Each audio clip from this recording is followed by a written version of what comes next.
Let's download TeamViewer on the main computer we'll be using for the remote support.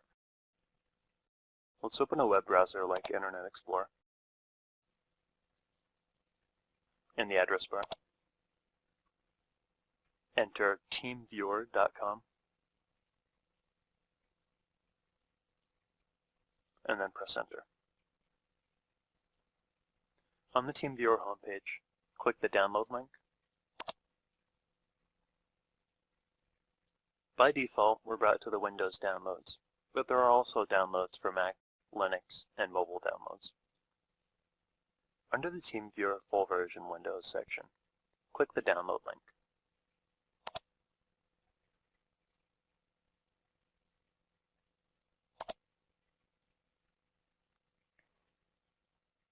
On the download information bar, click the Run button. This will download the file and then automatically start the installer. When the download finishes, the Welcome to TeamViewer window will open. There are two available options for running TeamViewer. We're going to go through installing TeamViewer both ways. We'll be installing an install mode on the main system that we'll be using for remote support, and then we'll be installing it in run mode on the test system that we'll be using to simulate our troubled user. The first option, which is selected by default, is the install option. The install option will install TeamViewer onto your system with shortcuts on the desktop, just as most programs are installed. This is the option you'll want to select if you plan on using TeamViewer often to help others. The second option is Run. When you select Run, it does not install the application onto your system, but instead just extracts the files and runs them from memory. This is the option you select if you weren't using the application very often. This is the option you'd probably want the user you're trying to help select, and it will be easiest for them. First, let's go through installing TeamViewer on our main support system. On the Welcome to TeamViewer screen, we'll leave Install selected, and then click the Next button. We are next brought to the Environment screen. The only way to use TeamViewer for free is if you're using it for personal, non-commercial use.